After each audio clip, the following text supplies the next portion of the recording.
Hey there, true crime friends. Just the other day, somebody said to me down in the comments, whatever happened with Miss Shirley Strawberry? And I was like, you know what? I don't know. Nothing new has come out. I've been looking around and listen, the district attorney down there in Georgia was like, some charges are coming soon. You're going to have to be patient. And I'm thinking, well, how patient do we have to be? Well, the wait is over and the list is long. So many charges. I had to write them all down and I'm using more than one piece of paper. Okay. Let's just start at the very beginning. Mr. Ernest Williams, that is the husband of Shirley Strawberry, went to court last week. And they were like, Shirley wrote an impassioned letter to the judge. Dear judge, please let my no-account husband get out and he could come home and stay with me, please and thank you. And the judge was like, wow, that was a very nice letter. No, he not coming home. He needs to stay locked up because he has a lot of serious charges coming. And here, my friends, are the serious charges.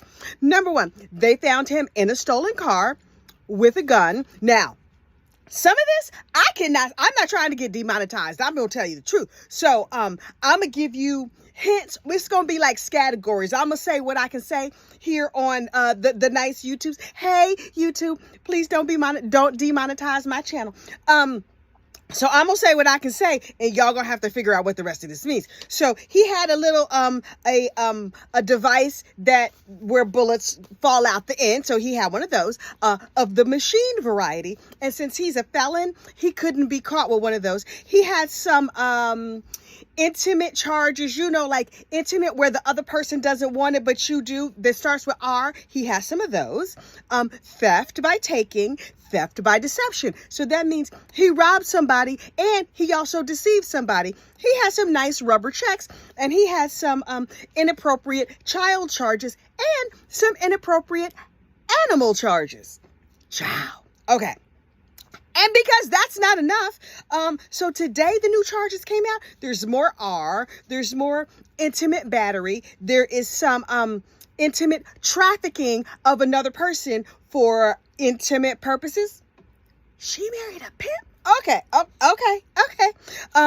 Aggravated intimate battery, which occurred with an object of a person who wanted nothing to do with that object. Some aggravated butt stuff. And he's facing life in prison, the potential of life in prison or lifetime probation. Don't nobody want to be bothered with probation to start with. Lifetime probation. But forget about lifetime probation. He might go to prison for life. Okay. Additionally, some of his victims, as I mentioned before in the child charges, some of the list of victims includes his son and his daughter and Shirley Strawberry's daughter and Shirley Strawberry's grandkids.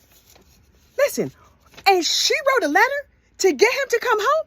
What does it take to fall out of good graces with this woman? Listen, one of these, the bounce check, I would have been like, listen, it was so nice being married to you. I'm going to let you take your stuff and go. What I want to know now, Sister Shirley is known for her strawberry letter. What is her advice to herself? Steve, are you weighing in? Oh, and because all that wasn't enough, this man got girlfriends. He got mistresses. He was using, if I was Steve Harvey, the fact that my name came up at all in his bond hearing, the fact that he knew my name, the fact that he could throw my name out here, Apparently, in his jailhouse phone calls, he was like, Steve got that place in Abu Dhabi. Oh, Steve, you got a place in Abu Dhabi. I did not know that. Can I borrow the keys? I'm just going to drop by. I'm just going to check on the house plans and stuff. Can I borrow your house? Well, I'm willing to bet Steve is not loaning out his house in Abu Dhabi. You know who he's especially not loaning it to? Felons down there in the state of Georgia who did his co-host of 20 Years Dirty. Sir, you might have been throwing that name out to be cute to impress somebody. Something tells me that Brother Steve is going to be like, oh, no. Ernest who? I don't know him. Everybody is going to be like, we don't. And is Shirley on the radio? Listen, if I knew how to work I just discovered the other day that there's a radio in my car that does something other than plug to my phone. Because all I ever do is plug it to my phone and listen to my podcast. I listen to what I want to listen to. And then I forgot my phone. And I was like, well, what am I going to do? And then I just started pushing buttons and music came out of the car. My phone wasn't even there. I forgot that like regular radios exist. So now I got to jump on the Strawberry Letter podcast and see, is Shirley doing new Strawberry Letters? Where is Steve? Are they talking about this on the radio? If any of y'all listen to the Steve Harvey Morning Show, I'm going to need you to let me know. I don't know what channel it's on. I don't know how you find it. But something tells me it's floating around here on the YouTubes, and I'm going to have to take a little peek. Because, Shirley girl, what kind of advice you going to give now? You know what advice I'm going to give you? Run. Shirley, you in danger, girl. You got to go. You got to go. You can't stay for something like this. The first time you suspected something, you'll be like, okay, baby, we going to have this conversation. And then I'm going to give you a second chance while I hire a private eye. And I'm going to put an air tag over in your car so I can see where you at. But apparently, he's real comfortable just stealing cars. Shirley got that money where you can hire a private investigator. All the rest of us, we just got to Google. You meet a man and you're like, let me Google him. But honestly, had she Googled, she would have seen some of these charges. Because he came to her broke. He had been with another woman. All he had was a pretty face and a slick mouth.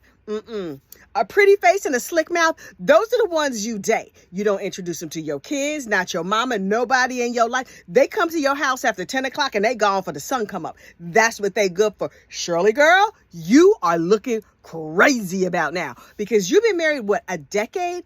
Something tells me if you was married a decade and he's gone this bad, this man has seriously broken bad, their marriage was probably good for 3 years. I'm going to bet 3 years because then she was like, how come? What is it? What? You will never, ever, ever convince me that just out of the blue, all this start happening. You're not going to convince me. It was some red flags along the way. Listen, if my husband woke up tomorrow and start putting clothes away in the proper places and folding them, I would be like, something's going on. Because he never did that. Now, will he do the laundry? Absolutely, he'll do the laundry. Will he put the clothes away? Will he fold them? Absolutely not. The number of drawers that he has broken the bottom out of the drawer, I cannot even tell you. Because he just keeps shoving them in there. And eventually the bottom of the drawer falls out and he's like, babe, why you buy this cheap dresser? I know who I married, right? So when the bottom falls out of the drawer, I can't be like, where did that come from? We never saw it coming. The only thing I can say is, that dresser held up a lot longer than I thought it would. So now the bottom is falling out of Shirley's marriage. And I'm like, Shirley girl, how long did you see him shoving stuff in that dresser drawer that you was like, we just going to ignore that and act like it's not happening? Do I have a new dresser? No, because I learned how to fix the old dresser. And I just take the clothes back out and fold him because I'm not going to keep having arguments about putting this doggone laundry away. But Shirley girl, it never comes out of the blue. You always saw a little something out of the corner of your eye that you was ignoring. And now your chickens, all of your chickens have come home to roost for God and all the world to see. And you gonna need Jesus, Beyonce, Oprah, and Betty White to get this situation straightened out. Girl, Shirley girl, where's Iyanla? I'm going to need Iyanla to show up at your house and just move in and help you fix your whole entire life and the life of your children and the life of his children and probably some legal stuff and probably going to get you a new job. You're just about 70, girl. Don't you want to retire? Don't you want to just go peacefully and live off in the Turks and Caicos or something like that? Go live in Steve's house in Abu Dhabi because everybody is talking. Shirley, your situation's so bad, even white people are talking about you now. Shirley, girl. It's a situation. You in a situation. So we gonna say prayers and good wishes to you, Shirley. Listen, you might need actual Jesus. Listen, you know that I know that Jesus, God, all of our regular deities, they are busy. There is war. You see what's happening in Ukraine? You seen that submarine down there at the bottom of the ocean? Jesus is busy. When we need things, we go to Beyonce. We go to Betty White. We call on Liza Minnelli, Judy Garland. We call on the other deities. But Shirley, girl, you need Jesus. And you might need him today. So I'm going to recommend that while we all praying to Betty White and Liza Minnelli, is Liza still alive? I think she is. Listen, we're going to talk to her mama, Judy Garland. Judy, help this girl. Judy, send Jesus to Shirley's house. Because Shirley got a situation. It might be bigger than you. Betty, yeah. All y'all get together in Blue Ivy's name and send Jesus right on over to Shirley's house, child, because that is what she needs. Amen. I'll see you in the next video. Bye.